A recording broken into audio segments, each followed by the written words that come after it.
Hey there. I wanted to explore some questions today for anyone who's a coach or a therapist or a consultant or anybody, in fact, who works with people. You know, when someone goes to a coach or a therapist or a consultant seeking guidance or support in some way,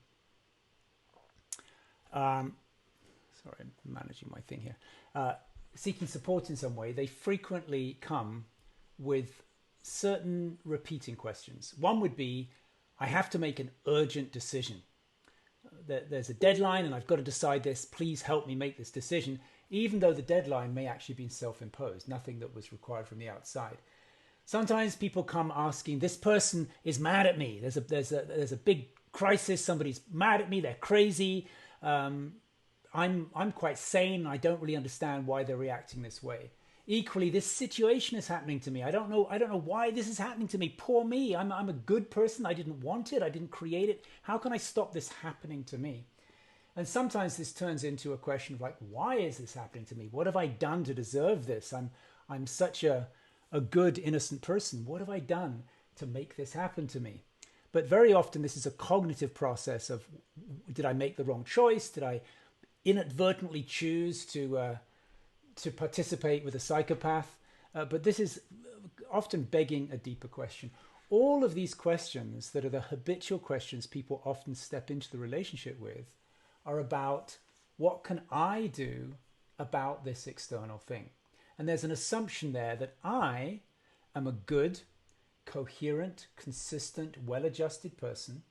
I'm sane, I'm kind, I'm well-intentioned. And this thing that's coming to me, I didn't want, I didn't create. How can I handle it or resolve it? So hence, all the energy goes into trying to change this external thing. But you know, very often this is actually the wrong question, right? There's a dude who I've been very much influenced by, not such a famous dude, but he's one of my real powerful teachers. His name is Atisha, and here he is right there. Atisha, there he is, Atisha, yeah. Got the screen flipped around. So Atisha, he was, besides inventing sneezing, Atisha, it's not a very funny joke, but anyway, besides that, he created this very, very short text called the 7 Points of Mind Training, which you can get online. And the first line of the 7 Points of Mind Training says, consider all phenomena as a dream. Think of everything as a dream. Now, he doesn't say everything is a dream. He just says, think of it like a dream, which is incredibly good advice, right? Just imagine that everything you're experiencing is actually a dream. It's not real. And then see how that assumption affects your world. So that's some of the best advice that I've ever heard. You know, just no matter what the facts are, just assume it's a dream and then see how you might deal with it differently.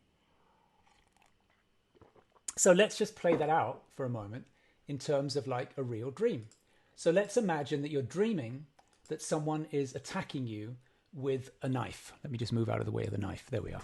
Someone's attacking you with a knife, right? Now, if you are in a dream being attacked with a knife, what kind of questions are you going to ask yourself?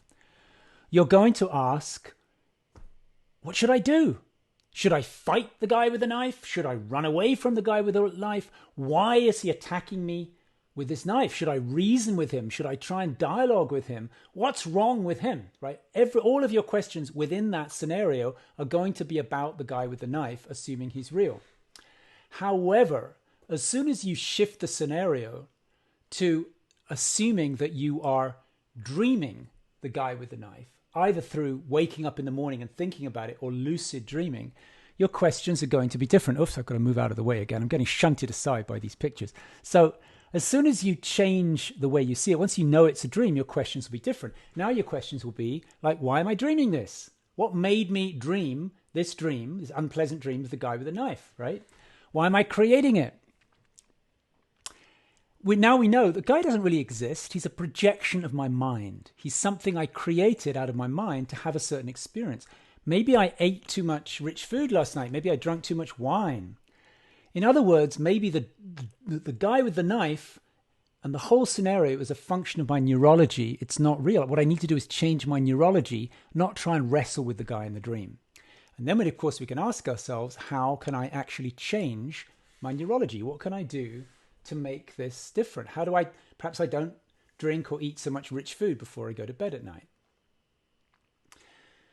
The most powerful questions, in my experience, that we can ask as a coach or a consultant or whatever you do, if you're impacting anybody in any way, the most powerful questions we can ask are the ones which shift your client from how to change the external situation to what do I need to become? How do I need to change who I am in order to have a different dream? So this, you see, this is something like, you could say, conscious reincarnation, right? It's a term I really love. Deliberate reincarnation. But a form of reincarnation that, first of all, doesn't happen one lifetime to the other. It happens one day to the next. And it also doesn't require any physical death. You reincarnate every day without any dying process for the body. Now, in order for this to happen, there's a really fundamental shift has to occur, which is actually incredibly difficult for people to accomplish, although it's quite simple. It's simple and it's easy, but it's difficult because it's really unhabitual. And that is to see your personality and everything you assume to be about yourself as a unique human being as much a function of the dream as the external world. So let me just say that again, okay? It's really important. So now, here's this situation. Someone's mad at you. There's a deadline. There's an emergency. There's all these things happening. That's being dreamed. But equally, who you think you are within that context is also being dreamed, right? So the me is being dreamed with all of its qualities, as well as the environment in which the me is functioning. So who does that leave you really being? Well, that's a great question. That leaves you being something undefined, conscious, perhaps loving, perhaps aware, perhaps humorous, but not a personality, you see. So this is just a quick caveat on this, a quick illumination, because otherwise this, what I'm describing, becomes a form of kind of beating yourself up or blame. So what it means is then, there's no point in trying to change the external world because it's all a function of the dream. There's also no point in trying to change any of the qualities of the character who you consider yourself to be. There's no point in changing your thoughts. Positive thinking is useless. No point in changing your emotions. No point in even really directly trying to change your behavior because it's all a function of something else. If you're not going to directly try and manipulate the outside world, but if you're also not going to try and directly manipulate my thoughts, my emotions, my speech, my behavior, then we realize that all of that is actually just the inevitable result of a frequency, just a vibration. And once the vibration settles on a certain frequency, all of that will happen as a byproduct.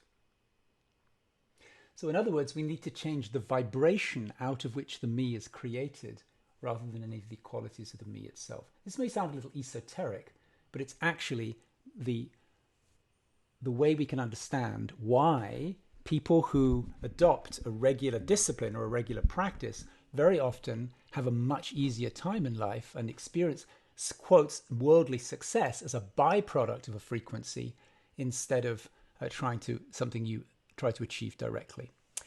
So I have a good buddy, one of my lifelong buddies. I've known him for 20, 30 years. His name is Jonathan Robinson. He used to be quite well known. He was on Oprah and stuff a lot, but he's kind of more chill now. So he likes to say to me, he said, you know, the most important hour of my day is the one right after I wake up when I've got my eyes closed. So the first hour of the day, he wakes up, drinks some water or something, goes to the bathroom, and then he sits still with his eyes closed. And he said that determines everything else, right? That hour of the day where you sit with your eyes closed, out of that, everything else happens spontaneously. If you skip the hour, or if you're not really deeply focused within the hour, then the rest of the day will reflect that. It takes a lot of trial and error to realize that everything you're trying to accomplish is a byproduct of creating a frequency. Equally, back in the early 2000s, like 2002, 2003, I wrote a book called The Translucent Revolution, which actually did quite well for itself at the time. And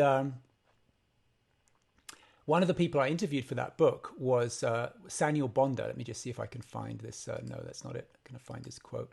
Yeah, so this is Sanil Bonda, who I interviewed for The Translucent Revolution. And in that interview, he said, you really need to have realized the absolute, immutable, unimaginable, awesome magnificence. In other words, your true nature, that which is dreaming, just to be able to make your way through the day.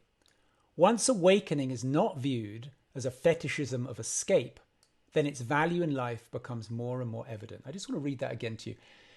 You really need to have realized the absolute, immutable, unimaginable, awesome magnificence just to be able to make it through the day. Once awakening is not viewed as a fetishism of escape, then its value in life becomes more and more evident. Now, we don't want to make this realization to some big accomplishment for the me, right?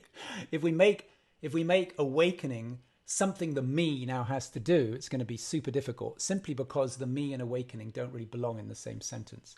Awakening simply means what is left when we shift the attention from the me, which is in the dream, to becoming curious, only curious about that which is dreaming. So what it means then, you see, in coaching, in consulting, in any kind of influencing anybody. Hello, Joyce. Nice to hear from you. In any kind of working with anybody, they're going to come with the content of their dream. This is happening in my dream. Help me wrestle with this guy with the knife. And somehow gently, respectfully, graciously, we have to be able to gently prise that dream out of their hand and say, no, it's not real. It's all a function of frequency. What we actually need to do is address the frequency, and the rest will fall into place on its own. So let's actually have a look at a frequency for a moment. So there's a frequency, right? So you can see at the top, there's what you could call incoherence, right? Which way is it? It's that way, right? Incoherence, yeah, it's incoherent frequency. It's just a frequency. And of course, if your nervous system, if your spinal column, the fluids in your spinal column, if your brain, the neurons in your brain, if your biochemistry is in the upper state of incoherence. By the way, this graph is courtesy of HeartMath, some people who are very good at helping you change frequency. Go look at their website, heartmath.org. So if you're in this incoherent frequency state, every thought you have, every emotion you have, every quality of the dreamer, of the character, will show up as a result of that frequency, and consequently everything in your life will follow suit. Either it will actually create chaotic events in your life, or if they're not chaotic, you will see them as chaotic by virtue of the frequency. If you can somehow find a way to bring yourself into the lower half of the graph, and there are lots of ways to do this, if you can bring the fluid in your spinal column, the fluidity of your spinal column, the state of your brain chemistry and brain waves, if you can bring your biology, all of that into a state of coherence, the kind of thoughts you have, the kind of emotions you have, the way that things happen to you, as well as the way you see them, will all be a byproduct.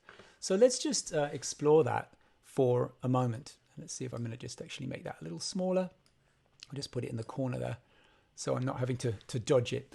So let's just think of that for a minute. Right? So once you bring yourself into a state of coherence in the lower half of that diagram, the questions you ask are different. You're no longer trying to struggle to change the content of the dream. You're actually, in a relaxed way, realizing all of this is a byproduct of frequency. So now you might ask yourself, how did the character I've dreamed up create this situation?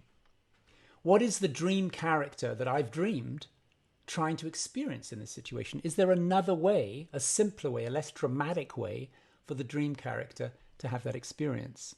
But more importantly then is, how can I upgrade the dream character itself? How can I upgrade what I thought was me in order to have a different dream? How can I change the dreamer in order to create a different dream? And, you know, people like Lynn Twist with the Pachamama Alliance in their work with the Achwa in the Amazon rainforest, they're asking that question about the world. Don't change the world, change the dreamer, and the dream will change as a byproduct. So let's do a little bit of a contrast then. Make this a little bigger again. If I dodge it, boom. And let's look at the difference between when your whole physiology is in incoherence versus coherence. In an incoherent state, in the top of this graph, you're only going to see emergencies. Either they're real emergencies, like, oh, we have this deadline and people agree with you, or if they're not real emergencies, you're going to see things that could wait as emergencies. Decisions have to be made urgently. When you find a way to return to coherence, you're going to relax more, you're going to have humor, patience, and you're actually going to see these situations as an opportunity to create art with humor instead of as emergencies which are somehow life-threatening. In the incoherent state at the top, because you have lost that capacity to recognize yourself as the dreamer, dreaming the dream character, you see things as happening to me. These things are happening to me. I'm innocent. I'm well-meaning. I didn't do any of this. Why is this happening to me? Including the way that we view childhood, right? Hang on, Joyce, I'll get to you just a sec. Including the way that we view childhood. Thanks for your question, and I'll come back to it just a sec. Thank you. Yeah, I will. We'll talk about pandemic, conspiracy, etc. Yeah, including the way that we view childhood, right? So if you're in a state of incoherence, you're going to see my childhood was a terrible thing that happened to me, and as a result, I'm traumatized by it. Now that is real. That does appear to be real within the incoherent state, right? Trauma, in fact, that's the problem. Stored trauma in the body perpetuates an incoherent state of neurology. When you can somehow find a way to bring yourself into a coherent state, you understand either this external situation was created by the dream character, or you expand it and realize this external situation was created by the universal dream character, which means the universal mind. It was created by the incoherence of humanity. So my parents were not personally responsible. They were incoherent and traumatized. They passed that on. We were all batting around within the same web of incoherence. Trauma, this is a little difficult to tune into if your nervous system is affected by trauma, which many of us are, and mine included. I had a very traumatic beginning to my life, and I wouldn't say that my nervous system is completely free of trauma. So I know what it's like to see the world through the eyes of trauma. When we do see the world that way, naturally we feel victimized. We feel these things were done to me, and now I am the inevitable byproduct of that cruel conditioning. If you can somehow ignore that story temporarily and simply work on the coherence of the nervous system, you're going to view it differently and see, rather than a world of cause and effect, you're going to see simply all of that. The way my parents behaved, the way their parents behaved, the way that my nervous system is now, it's all simply a byproduct of incoherence. And if we want to change it, we need to shift the coherence level, not attribute blame to a character in the movie, you see. When you are caught in an incoherent state in the top of this graph, you're going to be perpetually faced with double bind, which means being split between mutually undesirable opposites. Either I suffer this or I do that, but either one is not good. Either one I don't want. That's what Gregory Bateson defined as double bind in the book Towards an Ecology of Mind. And all the way back then in the 70s, he recognized that the way to transcend that was not to choose in that spectrum, but to evolve to a more coherent state where both those sides of the spectrum are now transcended and included. So equally, when you're in the incoherent state, this is also really kind of significant. When you're in the incoherent state, you tend to view the personality character as flawed. And more important, a lot of times it creates this imagining that you are somehow full of something impure, right? And this is really this is of course picked up on in the Garden of Eden, the fall in the Garden of Eden. That after that, you carry sin inside of you, almost like sort of toxic debris. And then we become obsessed, well, perhaps that's a strong word, but we become focused upon how to eliminate this toxic debris in the system. Almost like we're trying to perform some kind of psychic enema. We want to get the dirt out of us.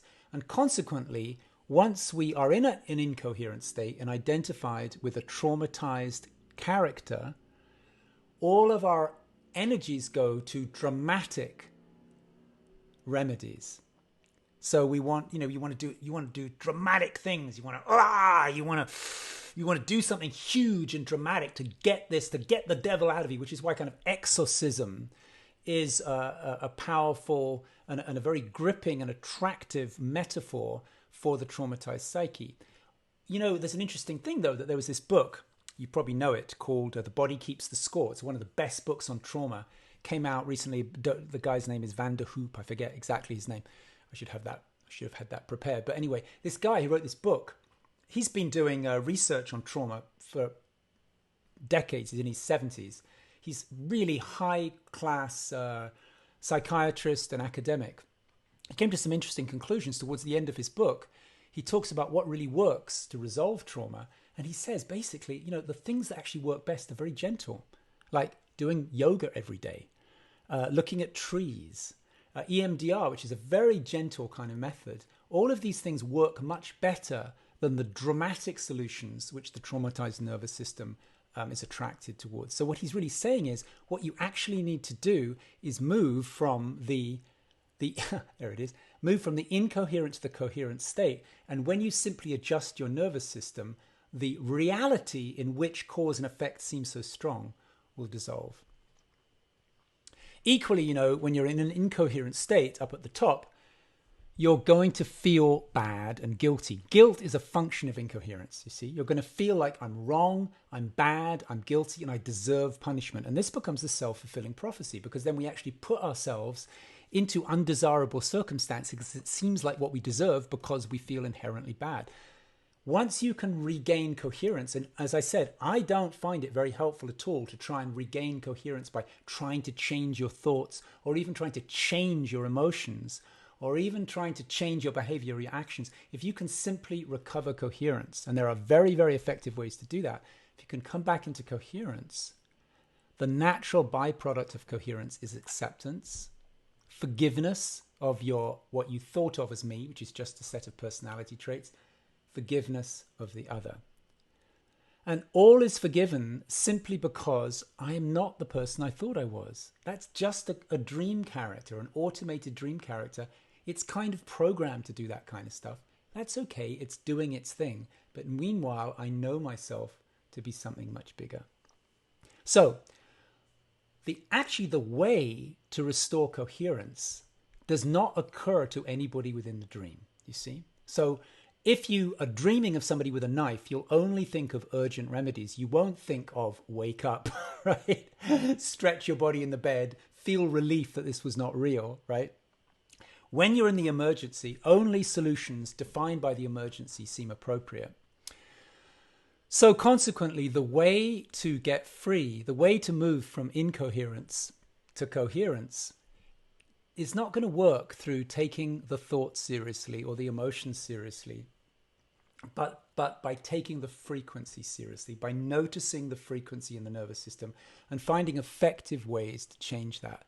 And mostly that happens not through a one-time dramatic event, which is why, weekend seminars or weekend workshops or big intense things can be disappointing, because you temporarily change your coherence, but then it falls back again a few days after the workshop's over. What's really proven to be effective, both through spiritual practice, through just general maturing, but also through Van der Hoop's book on trauma, what's proven to be really effective is slow, gradual daily practice. In other words, every morning, doesn't matter how you feel, doesn't matter what seems real, ignore your mind, get on the yoga mat, do some stretching, go running and fill your body with oxygen, exercise, dance to music where you're not thinking about anything. Or if you can manage, sit quietly, sit still, and observe the neurology. Sometimes these days, again, I'm not endorsing anything, but these days a lot of people are reporting very positive results from microdosing certain substances like psilocybin and LSD. If you happen to live in Denver, Oakland, Santa Cruz, Portugal, psilocybin is now not a problem, and you can microdose it. And that also gradually releases more serotonin into the synapse from the presynaptic neurons, reduces uptake in the postsynaptic neurons, makes them a more serotonin activated brain, and you see things in a more creative way. So, slow trauma. I know, David, thanks a lot for that, David Emotions. I'm actually not a trauma guy. I'm just, I'm not a therapist. I'm not a licensed therapist. I'm simply reporting on my own experience. And, the truth is, if your nervous system is heavily traumatized and you cannot shift it through daily practice, then it is more the work of a licensed psychotherapist or even psychiatrist. Yeah, so if we're in a state of coherence, how do we recognize it? How would you know that you've now been successful in bringing your nervous system back to a sufficient state of coherence that you're going to create art in the day rather than chaos? Well, one thing, the number one defining attribute, the number one telltale sign of a coherent nervous system, I would say, is humor. All right. And I've seen that again and again in relationship, in business, in everything. When you have the capacity, not cruel humor or dark humor, but when you, thanks, David. When you have the capacity to reflect upon yourself, what you thought was me anyway, with humor, that is, I would say, the most reliable symptom of a coherent nervous system, more than anything else. But equally, there's the attitude that whatever's happening is okay. Nothing is really a problem. It's like, oh, that's happening? Great. That's happening? Great. We have a dog lives in our house. Sometimes I think the dog probably would say that we live in the dog's house, but we have a dog lives with us. And she's pretty much chill with anything, Oh, going to sleep now? Great, I'll take a nap. Oh, there's a bone? Great, I'll chew the bone. Oh, we're going for a walk? Fine, let's go for a walk. The dog never really objects to anything. Whatever's the next thing happening, Cinnamon's on board, And that's a pretty good demonstration of someone who's not overthinking things, of a creature that's not overthinking things and just ready to go along with the program, Another symptom of a coherent nervous system is the automatic, but you can't do this by changing your thoughts, but the kind of natural tendency to assume that whatever is happening is somehow what's best for me. Oh, pandemic? Great. This is an opportunity to finish my book and to not have to shower so often. I don't know, whatever, Another attribute is spontaneous forgiveness of yourself and others, but not that you try and forgive, but just because of the state of coherence you set up, you find yourself automatically, naturally forgiving yourself. Like, yeah, well, this is a human monkey. It's doing its best. But meanwhile, there is something beyond the monkey, bigger than the monkey, that is creating art through the monkey. Now, forgiveness can be a great practice. Gratitude can be a great practice if you practice it like 5 minutes a day, but the practice is working if it then starts happening spontaneously on its own. And finally, as I think I've already alluded to, another really great symptom of coherence is that you view life as art. Everything becomes an opportunity to create art instead of to put out fires. So let me wind up. Thank you for sticking with me this long. But let me wind up, because if you do work with people, if you are a therapist or a coach or a consultant, whatever you do, I'd love to hear your thoughts on this subject, because one of the most challenging things for anyone to do in the helping professions is to gently, gracefully ease someone from believing the story of the emergency to realizing that the emergency is a function of an incoherent nervous system. And therefore, really, the only work anyone needs to do, really, is to create coherence in the nervous system in some way or other that works. Now, some people love to say, oh, well, gardening's my meditation. Well, that's great if it works, right? If you garden every day and lo and behold, you've got a coherent nervous system, great. If it's not working so well, try yoga, meditation, things that have a good track record, Whatever. Just we want to make sure if we're going to adopt a practice to create coherence, we want to be able to test it regularly and make sure that it's working. So how do we invite someone to shift the questions they're asking from how do I deal with this emergency, which seems to be urgent, to how can I let go of the story which my dream character has woven and actually adopt the practices and do the real work of changing the coherence of the nervous system day by day by day, so that I slowly, day by day, week by week, month by month, year by year, decade by decade, I find myself naturally waking up into a dream which is fun, which is artful, which is self-forgiving and collaborative. Thanks a lot for hanging out today. And let me just come back. I'll just finish my official thing here. But let me just, Joyce Lynn, you said, how can you talk about this in relation to the pandemic, conspiracy narratives, etc.? Well, that's a really fantastic question, actually. And it's a question I've been talking with some good friends about, because some people I'm quite close to and have great respect for have really gone down the rabbit hole of the conspiracy theory thing. Sometimes I think a little bit to their detriment. So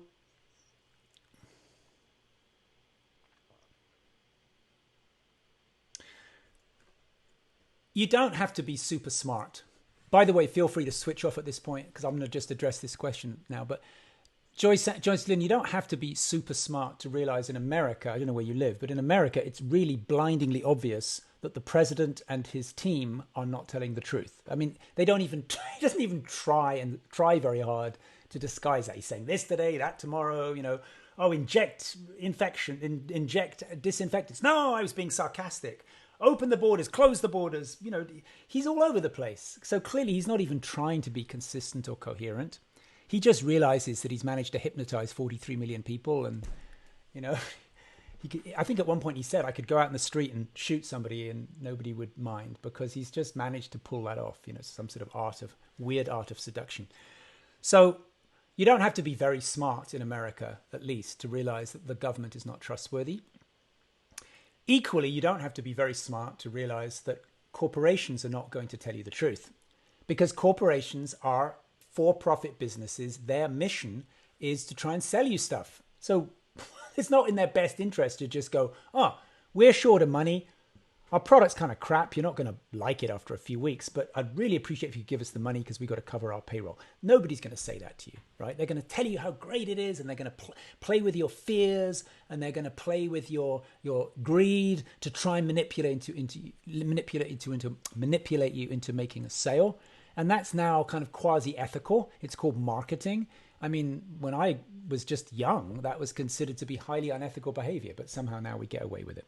So you don't have to be very clever to realize the government's untrustworthy. Anything corporate owned is basically untrustworthy.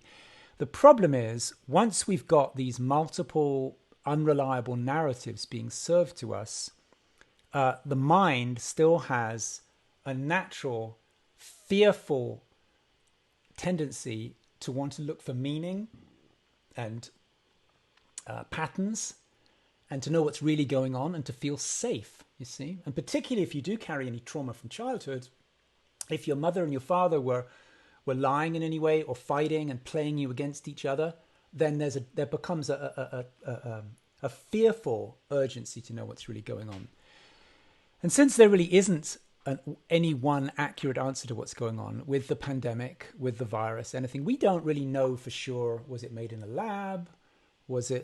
Did it mutate from bats? We don't really know, what genuinely is the mortality rate. Seems like in China, the cases were underreported that inflated the mortality rate. There's also evidence that the deaths were underreported. So it's all over the place. If you ask someone who's in an inner coherent state, if you go to, on this same page, you're on Radical Brilliance, if you scroll down a bit and look for the dialogues I've had with Dr. Jan Bonhoeffer, he's in a pretty coherent state. I've been working with him for 5 years. He's not been bought out by anybody. He's not owned by any corporation. He's an independent guy, university professor. No one's putting any pressure on him to say anything. He's a scientist. And he'll just tell you, I don't know. We don't yet know. We've got a lot of data. It's going to take a long time to process the data and find out what's really going on. So, however, we don't feel comfortable with I don't know. When you were a child and your parents were fighting and there was maybe, you were going between houses if there was a divorce and you had to behave right. I don't know what's going to happen was intolerable. And if there is any echo of that trauma in the nervous system, insecurity is intolerable, terrible, unbearable to not know what's going to happen next. And when that's global, when we have global insecurity, then we desperately look for somebody with a narrative. And consequently, people pop up who say, I know what's really going on. In fact, it's the bats are making the chemtrails and the chemtrails are activating the 5G and the 5G is what makes the virus. And it's like, yes, 5G is definitely under-researched. There's no question about it. 5G doesn't have adequate research to know that it's safe. Yes, we do see sometimes patterns in the sky. We need to know what's going on with that. But to jump to premature conclusions is functioned by the fear of not knowing. And actually, we'd be better off staying in the not knowing and conducting investigation in a cool-headed way than jumping to conclusions too quickly. So in that context, I would suggest to you, coming back to coherence, first of all, it allows you to distinguish between that's not true, that's clearly not true, and I don't know, and I'm going to find out. But you need to have a coherent nervous system to be able to tolerate that, you see. If your nervous system is incoherent, which means you're kind of, quotes, freaking out, you can't stay in that very long. You grasp for somebody to give you some meaning, and then we jump to conclusions that are a little bit conjecture, Now, I subscribe firmly to we don't yet know. In other words, don't get me wrong, I'm not believing the government, right? I'm not believing anything, but I'm equally not believing conspiracy theories. I'm hanging out in I don't know, and I'm willing to find out. And if someone can present me with coherent evidence from people I trust that looks like it's been properly researched, I will definitely listen. So, there are other videos I've made here. There's a video, if you look down a little further, it says the situation may be much worse than we think, but also much better. I'm in the weird position where I've been coaching a long time. I've been acting as a coach now for, I don't know, since the mid-90s. It's like 25 years or something. And I've written a bunch of books, and I've been very lucky because those books have ricocheted around and they've now ended up in the hands of people who are quite influential. So my books I'm a lucky guy. My books have ended up on the bookshelves of people who wield quite big decisions. I won't say who, but yeah, I've done all right. Not necessarily in terms of kind of mass sales, but the books have ended up with the right people. So I get to work with people who make global decisions and operate global budgets, and that's what I do. I'm a coach, and that's how I derive my income from a fairly small number of influential clients. What I've realized is, people in positions of power, they're just like you. They're just playing in a different game. They're just like you. They have the same insecurities you do, the same craving to be seen and loved and not knowing how to get it, the same fears, the same greed, the same everything. They're just playing on a bigger scale. But I've not yet anyway. I've worked my way up through people, sometimes running countries. I haven't yet met anybody whose life purpose is to cause other people harm or suffering. That's usually a byproduct of being unconscious of the consequences of your actions and driven more by your own immediate needs than thinking about other people, which is just like you and me. We're all like that. We all get closed off in our bubble of self-concern. So the problem really is with humanity as a whole more than a few bad players, which is bad news because it's not like we can just take this guy out, take that guy out, take that guy out, boom, problem solved, now all the good people remain. All of us carry the seeds of greed, of fear, of prejudice, of making the other different, worse than me.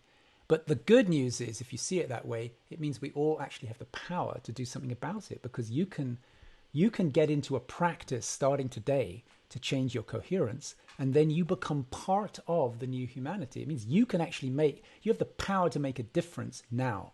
You don't have much power to make a difference if you think the whole problem is with some anonymous person who's poisonous with 5G and chemtrails. I'm not saying it's not true, but there's nothing you can do about that directly except kind of create agitation, which doesn't go very far because it's usually not backed up with enough credibility to be taken seriously by anything but a tiny subculture. But what you can do is create coherence. And out of coherence in yourself, you can contribute more love, more creativity, more art in the world. And the good news is there's a lot of people doing that. There's a lot of people who are choosing to focus on what do you want to create? What do you want to put in place? What's the new world you want to create for your children? Let's ignore the horrible stuff that people are doing. No, I don't mean ignore like condone. I just mean if I can't do anything about it today, let's actually focus on electing the people we want to elect, creating the world we want to create. That's empowering. That gives you energy. To be creative instead of reactive gives you energy. Right. So I think that's kind of grabbed everything now. Okay. Yeah, great, Joyce. I'm glad you're not, the thing with the conspiracy theory thing, you said I'm not going down the rabbit hole. I don't know. I can't say for sure that people are wrong when they say that Bill Gates is a lizard reptile intent upon mass genocide. It doesn't seem very likely to me. I've never met Bill Gates, but one of my clients has worked very closely with his organization over many years. And all of the dialogue going on within the Gates Foundation is benevolent. It's all about how can we help. Now, it's based upon some assumptions, for example, that vaccines are good. If you don't agree that vaccines are good, then you could say, if you think that, then you would have to conclude that Gates Foundation is misguided, but not evil, you see. There's no indication that I've gotten in any way whatsoever that there's evil to be found there. Equally, I've never met either the Clintons or Obama, but I do have a number of friends who are close friends who are like me, are coaches who have worked with them. And the whole Pizzagate child, whatever it is, sex trade seems like super unlikely. From people who've worked side by side with these people day after day after day, it seems extremely far-fetched. What seems much more likely is that we are all of us. Homo sapiens is a kind of monkey that is predisposed towards prejudice, fear, greed, and being insensitive to the needs of others. Just like a hyena will, attack with its sharp claws. It's not a really safe species, If you go hiking in some remote place, you don't want to bump into a hyena. It could be dangerous. And for Mother Earth, the most dangerous species right now is Homo sapiens. We're not, in our animal nature, we're not very life-affirming.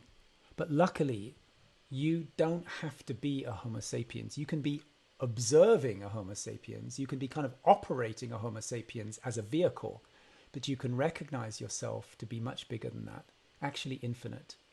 And being infinite, you are actually the same as everybody else because there's only one infinity in infinity, which means it's the same consciousness, the same love, the same creativity, the same humor that's operating in all of us. But it's not to be found in the qualities of the animal. It's to be found in the consciousness that is aware of the qualities of the animal and that can therefore adopt a forgiving, humorous disposition to everything the animal does. Okay, so thanks everybody. I'm just in love with love like you are. I'm going to go down either in flames or in glory, doing whatever I can to make a better world, and I hope that you will join me in that. And I send you my love.